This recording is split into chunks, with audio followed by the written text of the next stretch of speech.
Amen. Shalom, shalom. Magandang gabi pong muli sa ating lahat. Sige po tayo ay makakaupo na.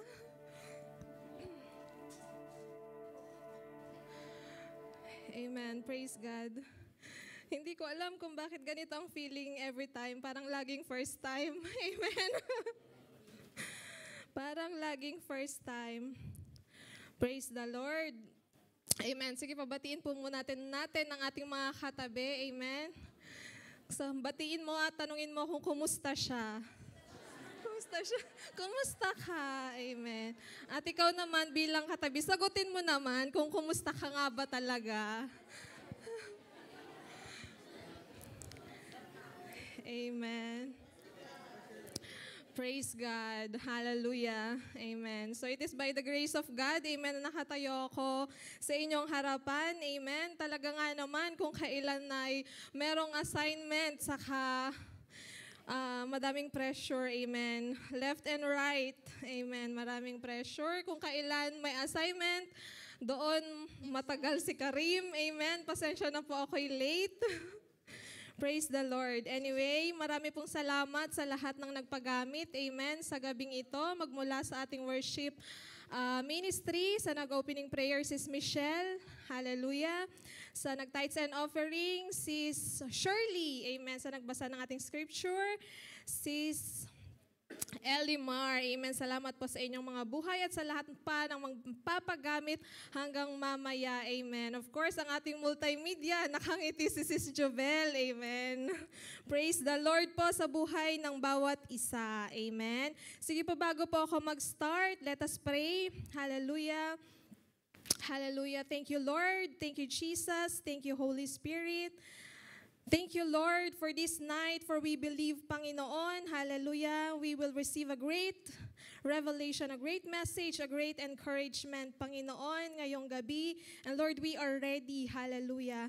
Salamat, Panginoon, sa buhay ng bawat isa, hallelujah. Maging encourager kami, O Lord, ng bawat isa, Panginoon. We know and we believe na meron kaming kanya-kanyang personal trials, but Lord, we are always victorious. Hallelujah. Piniplace po namin, Panginoon, sa iyong banal at makapangyarihang mga kamay ang service na ito, Panginoon.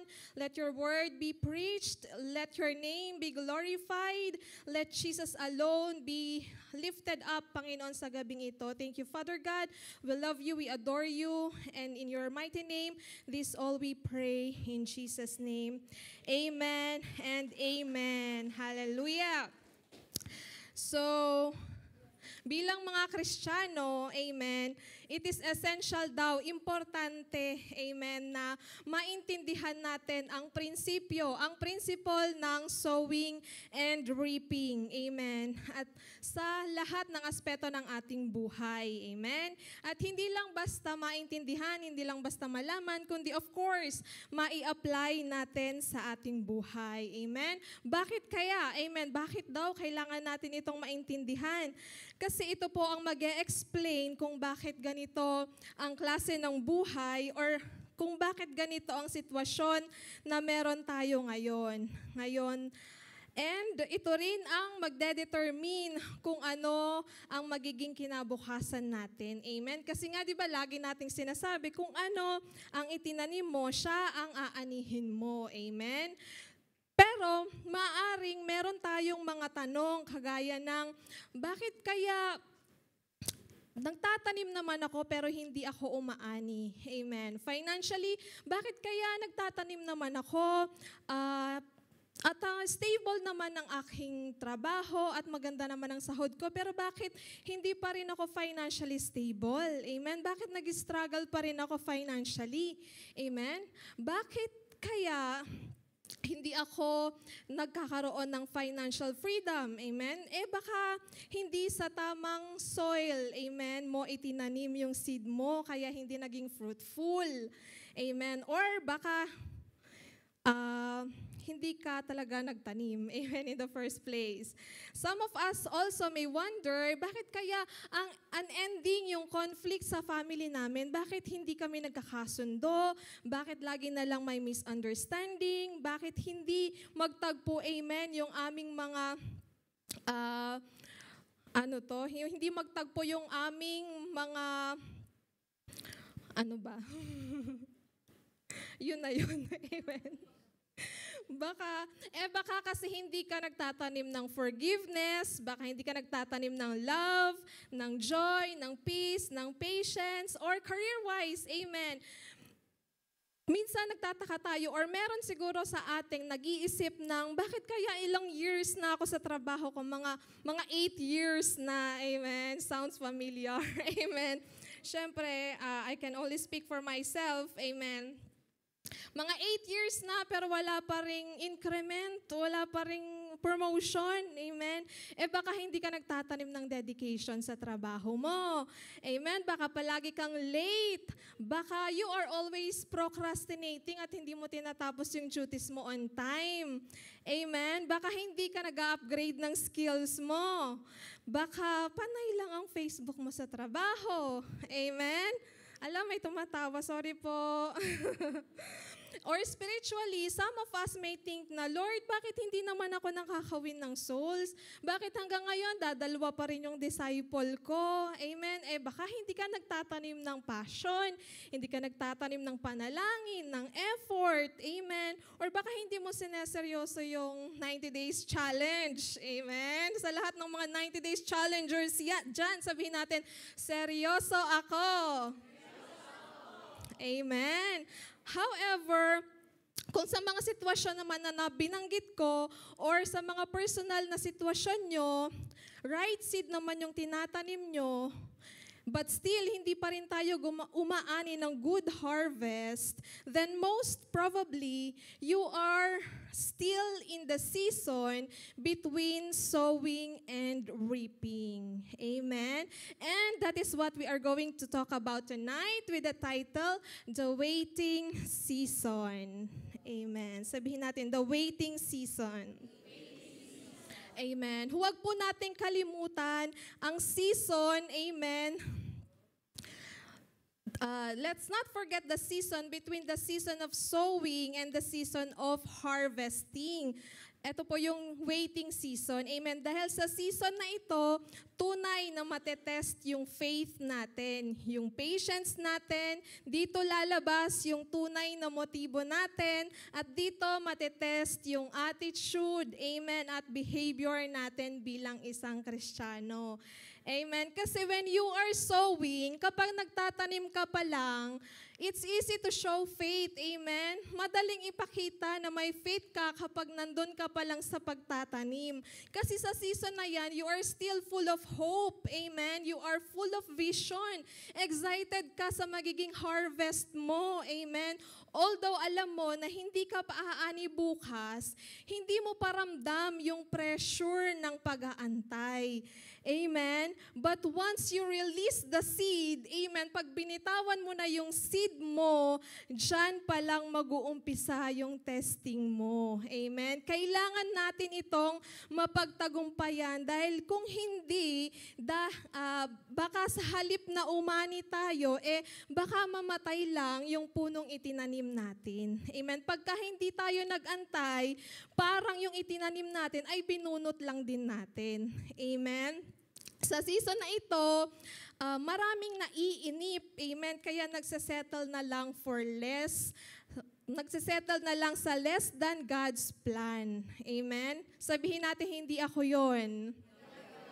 Amen. Kaya ang encouragement po ng Lord para sa atin ngayong gabi ay to wait on the Lord. Amen. Sabi po sa Psalms chapter 27 verse 14, NLT version, sabi po ng Lord, wait patiently for the Lord. Be brave and courageous. Yes, wait patiently for the Lord. Amen. Wait patiently for the Lord. Amen. Bakit po importante ang pag-aantay sa Panginoon?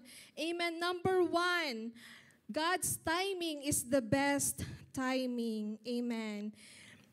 Sabi po sa Ecclesiastes chapter 3 verse 1, For everything there is a season, a time for every activity under heaven. Amen? At sabi din niya sa verse 11, yet God has made everything beautiful for its own time. He has planted eternity in the human heart, but even so, people cannot see the whole scope of God's work from beginning to end. Amen. Ang Diyos mismo ang nagpakita sa atin ng importance ng tamang timing. Amen. Siya mismo, dumadaan siya, amen, sa tamang proseso. Amen. Doon pa lang sa time of creation, He showed us that the best things come in God's perfect timing. Amen? Bakit niya kailangang mag-spend ng 6 days, amen, para tapusin yung creation? Para sa Kanya naman, ang ginagawa lang niya is to speak out. Amen? He just speak it out and then nagkakaroon na kung ano yung binanggit niya. Amen. 'Di ba sabi sa Bible, and God said, let there be light. Amen. At anong nangyari? And there was light. Amen. Ibig sabihin, hindi mahirap sa Diyos, amen, na likhain yung buong mundo.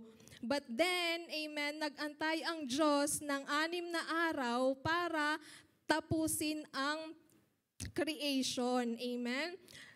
Bakit? Dahil God wants to teach us that God's timing is the best timing. Amen? Importante sa Lord ang timing. Amen? Kaya nga ginawa niya ang sun and moon, amen, to separate the day and night para maging signs, amen, to mark the seasons, days, and years. Amen? Dahil importante sa Lord ang timing. Amen?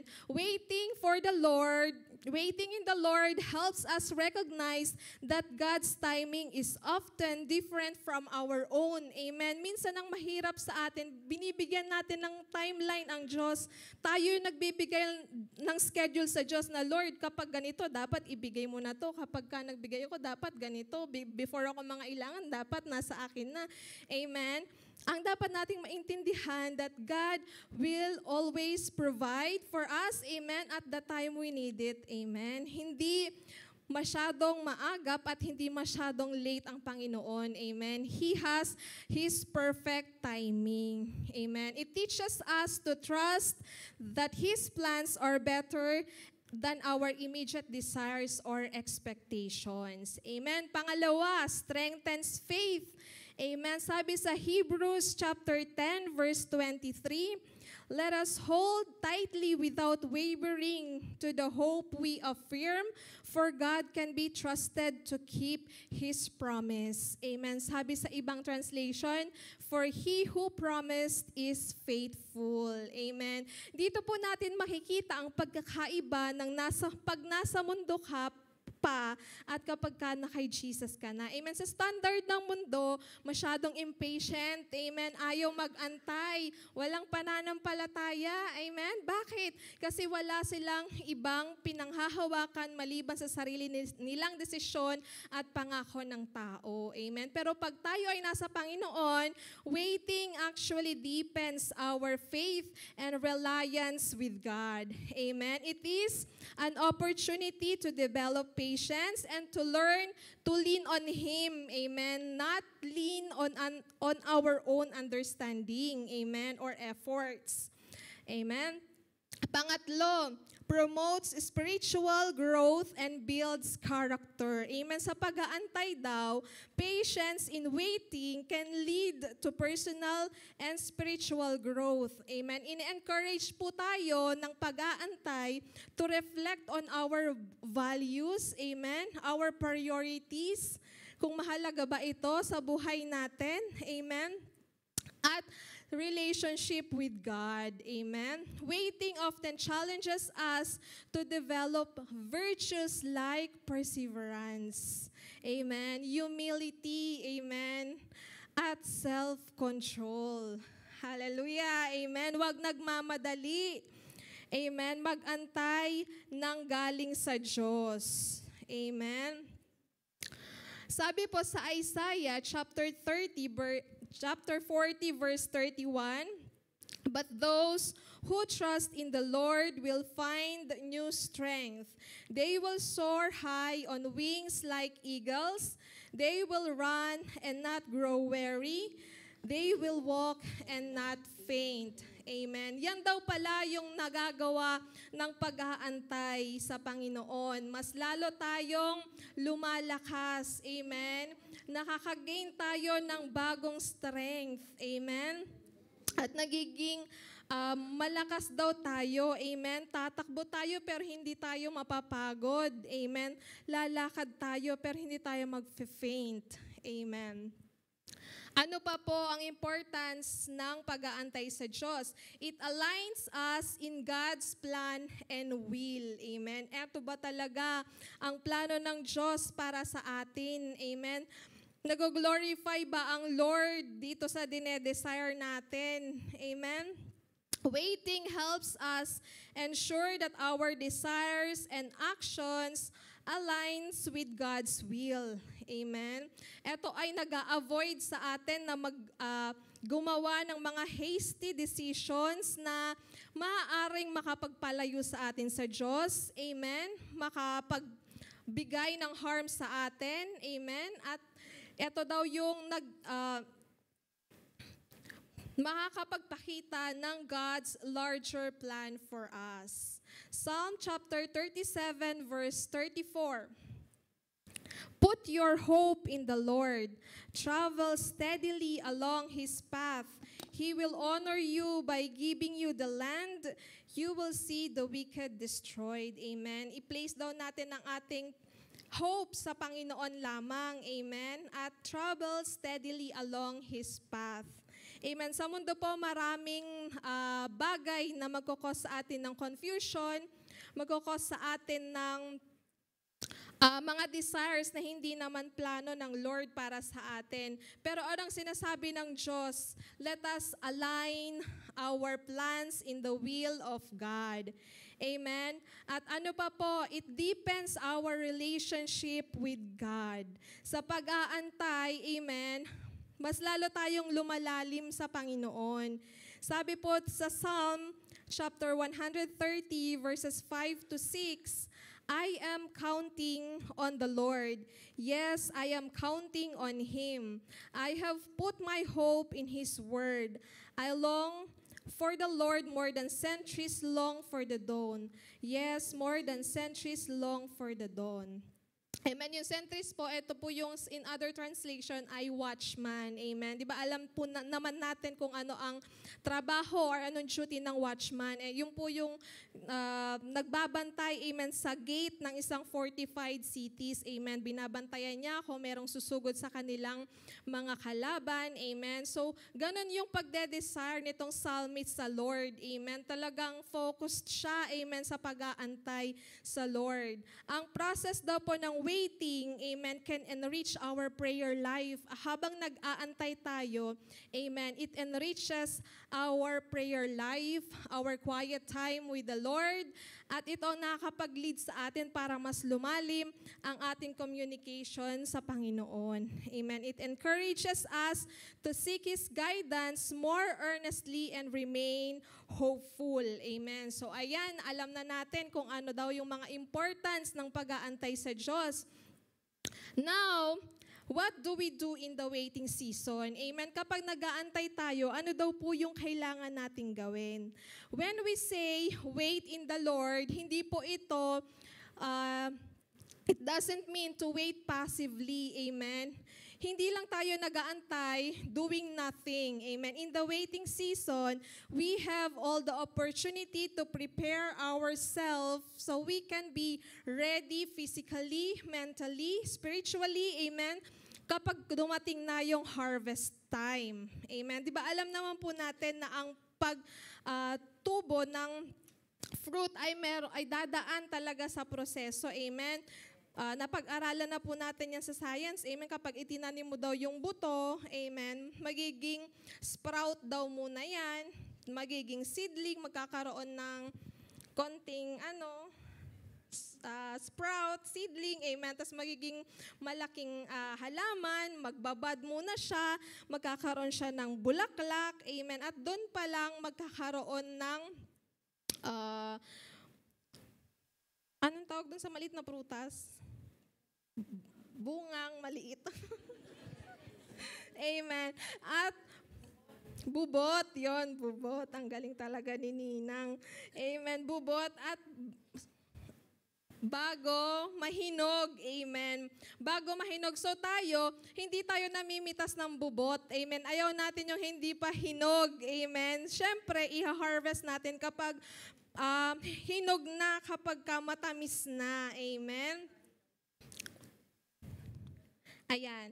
'Di ba sabi nga, 'di ba ang farmer while waiting for the plant to grow and bear fruit, hindi naman siya basta natutulog lang. Amen. Hindi naman siya basta nakaganon lang doon sa itinanim niya, nagaantay kung kailan magkabunga. Amen. Marami pa siyang ginagawa. Dinidiligan niya yung halaman, fine-fertilize niya, chine-check pa niya yan kung merong mga peste.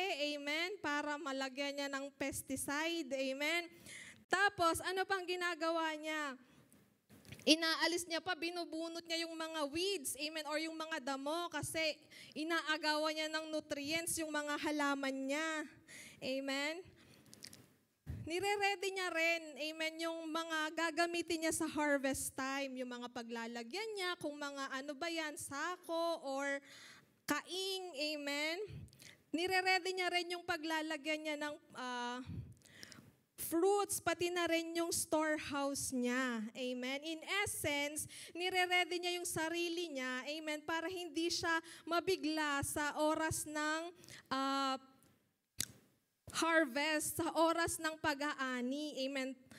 Para sa oras na mahinog yung kanyang mga bunga, mga fruits, amen, ready siyang i-receive, amen, ready siyang i-harvest. So dapat pala, bilang Kristiyano, ganun din pala tayo dapat. Habang nag-aantay tayo, meron tayong ginagawa para maging ready tayo kapag dumating yung ating answered prayer. Amen? While waiting for the Lord, there are several actions and attitudes that can help us make the most of this period and grow spiritually. Amen? Unang-una dyan, pray continuously.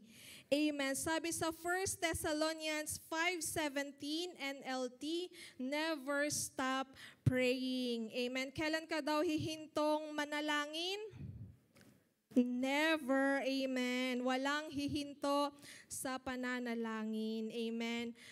We should maintain an active prayer life. Hindi lang tayo mananalangin kapag meron tayong pangangailangan, kundi habang inaantay natin yung pangangailangan na yon, patuloy tayong nananalangin. Amen. Let us use this time to seek God's guidance, to express your desires, amen, to listen to His direction, and leading, amen. Prayer helps you to stay connected to God and provides comfort and clarity. Mas nagiging malinaw sa atin, amen, yung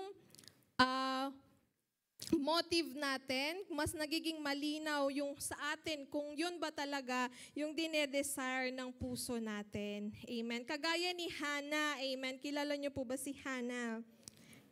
Hannah, hindi si Hannah at Tiza, amen. Si Hannah sa Bible, amen. She prayed fervently for a child, amen.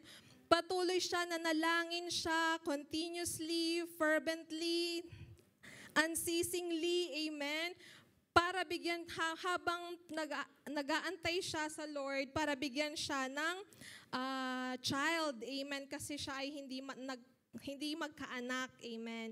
He waited patiently for God to answer her prayers at hindi naman siya binigo ng Panginoon, amen. She was blessed with Samuel, amen, na naging prophet, amen, at malaki ang naging papel niya, amen, sa Old Testament, amen. Pangalawa, study scripture, amen. Immerse yourself in the Bible. Reading and meditating on Scripture can provide encouragement, insight, and assurance as you wait.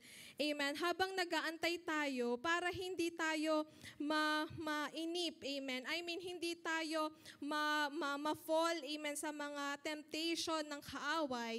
Dapat mas lalo tayong nagbabasa at nag-aaral ng salita ng Diyos. Amen. Dahil dito tayo makakakuha ng mga encouragement. Amen. At mas lalo tayong ina-assure ng Lord na our waiting is not in vain. Amen. It also helps align your thoughts and actions with God's promises and teachings. Amen. Sabi ni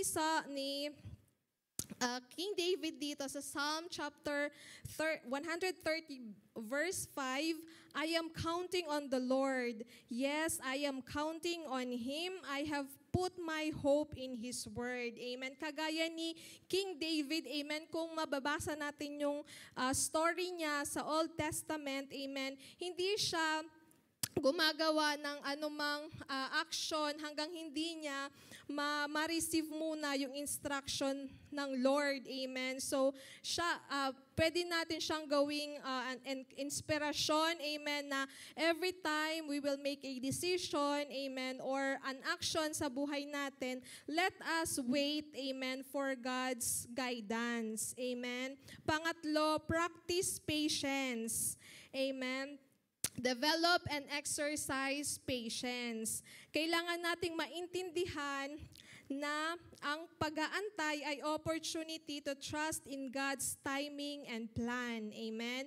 Dito rin nako-cultivate yung ating virtues, yung ating mga gaya ng perseverance nga and humility, kababaang loob sa Diyos. Amen? Kasi kapag tayo nag-aantay, amen, ini-express natin sa Lord na, Lord, your plan, not mine. Amen. Pwede naman tayong gumawa ng sarili nating efforts. Amen. Pero mas pipiliin natin, amen, na magtiwala sa perfect timing ng Diyos.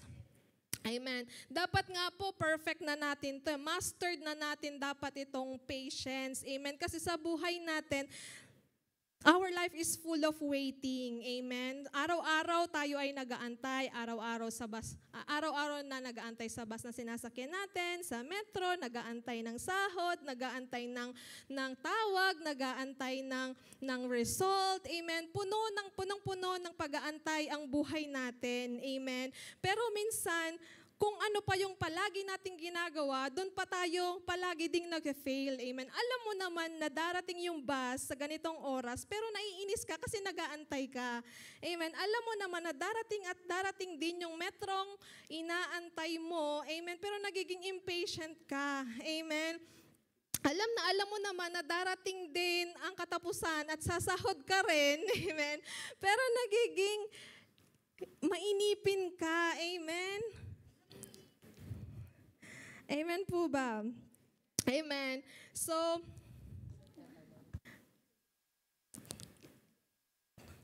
ano to? Ayan. So, dapat palagi nating i-practice ang pagiging patient. Amen. Ano pa? Remain hopeful. Keep a positive and hopeful outlook. Trust that God is working even if you don't see immediate results. Amen. Kahit wala tayong nakikitang pagbabago, for sure, amen, may ginagawa ang Panginoon. Amen. Hope in God's promises can sustain you through periods of uncertainty. Amen. Sabi po sa Psalm chapter 62 verse 5, let all that I am wait quietly before God, for my hope is in Him. Amen. Kagaya ni Abraham, amen, alam niya na matanda na siya, alam niya yung physical condition niya, pero hindi siya nawala ng pag-asa na i-fulfill ng Lord yung promise niyang son sa kanya. Amen. At faithful ang Lord at ibinigay sa kanya, amen, si Isaac. Amen. Reflect and self-examine. Amen. Ito daw po, during the waiting period, during the waiting season, it is our time to reflect at i-examine natin yung sarili natin. It is the time to reflect on your spiritual journey. Amen. Lumalago pa kaya ako sa Panginoon? Amen. Or stagnant na kaya ako? Amen. Nag-i-increase kaya yung passion ko to win souls and make disciples? Nag-i-increase kaya yung passion ko to pray? O ganun pa rin? Amen. Self-examination can reveal areas of growth and help you align your life more closely to God's will. Amen. Lord, during this waiting season, amen, habang nag-aantay ako, Lord, saang area pa ng buhay ko gusto mo akong baguhin? Amen. Saang area pa ng buhay ko gusto mo akong turuan? Amen. Dapat pala ganito yung ating maging desire, amen, maging mentality, amen. Ano pa? Serve others, amen. Sabi mo sa katabi mo, I will serve you. Amen. So while we are waiting on God, amen, let us focus on serving others. Amen. And let us contribute positively to those around you. Di ba ganyan naman ang ginawa ni Jesus nung time na nandito siya sa earth, amen, dito sa mundo? He served others, amen. Hindi siya yung pinagsilbihan, kundi siya yung nagsilbi, amen, sa mga disciples niya. Act of kindness and service can shift your focus away from your own concerns. Amen. Hindi lang ikaw yung may issue. Amen. Hindi lang ikaw yung may inaantay. Amen. So while you are waiting, help others, amen, receive their answered prayers. Paano? Amen. By praying for them, by encouraging them, amen, by inspiring them. Amen. Or baka naman, ikaw yung maging kasagutan, amen, sa kanyang panalangin. Amen. Baka sa'yo pinapadaan ng Lord. Amen. So makinig po tayo, amen, sa conviction ng Holy Spirit. Sabi po sa verse 1 Peter 4:10, God has given each of you a gift from His great variety of spiritual gifts. Use them well to serve one another. Amen. So hindi lang palaging financial or material. Sabi dito, binigay ng Lord sa atin ang great variety, amen, of spiritual gifts na maaari nating gamitin to serve others. Amen. Ano pa? Seek wisdom and guidance. Amen. Alam natin na hindi talaga madaling mag-antay. Amen. Kapag tayo mismo yung nandun sa sitwasyon ng pag-aantay, maraming mga confusions, amen, tayong naririnig, maraming mga voices, amen. Pero, ano ang isa sa mga maaari nating gawin? Let us consult our spiritual mentors. Amen. They can offer guidance, support, and prayer para matulungan tayo na i-navigate, amen, yung ating waiting period with greater clarity. Amen. We all need encouragement. Amen. Agree po ba tayo doon? Amen. Sometimes it is difficult to see the clearer picture kapag tayo yung nasa mahirap na sitwasyon. Amen. Naalala ko tuloy, last time, amen, lumapit ako kay pastorang, may iyak-iyak pa ako, amen. Pero nung pinag-pray niya ako at in-encourage niya ako, amen, na Ate Lan, amen, umiiyak ako, nakakahiya, amen. Ganito po yung nangyari, ganito, ganyan. Pero nung nagkausap na kami, naliwanagan ako, amen, na praise God, amen, meron tayong mga spiritual mentors, amen, na makakapagbigay sa atin, hindi ng pangtaong advice, kundi yung advice na galing sa Word of God. Amen. Alam niyo po, nung umuwi ako, naiinis ako sa sarili ko kasi nakakahiya. Umiyak-iyak pa ako. Ganon. Pero praise the Lord. Amen. It's a wonderful opportunity. Amen. Na ma-encourage tayo ng ating mga leaders. Amen. Maintain integrity. Amen. Continue to live according to your values and principles. Even in times of waiting, maintaining your commitment to honesty, integrity, and righteousness, amen, reflects your trust in God. Amen.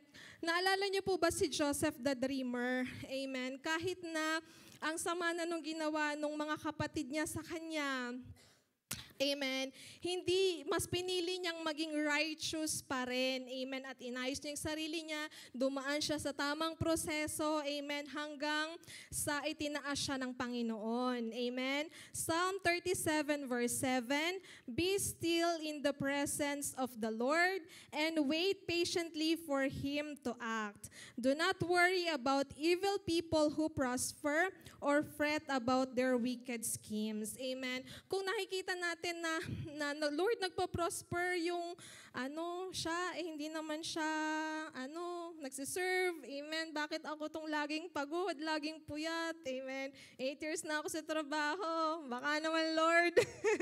Praise God. Amen. Pero huwag tayo, amen, mainggit, amen, sa victories ng iba, amen. Hindi natin alam kung ano ang nangyayari sa kanilang buhay, amen. At hindi na natin yun dapat pakialaman, amen. Let us focus on our own, communication with the Lord, amen. At prepare for the future, prepare for the harvest time. Use this waiting season to prepare for yourself for future opportunities and answered prayers. Amen. Whether it is developing new skills, amen, kung mag-upgrade ka ng sarili mo, working on your personal and spiritual growth, amen, and planning for what lies ahead, amen, maging proactive, amen, para pag dumating na yung ating harvest season, ready na tayong i-receive yung blessing ng Panginoon, amen.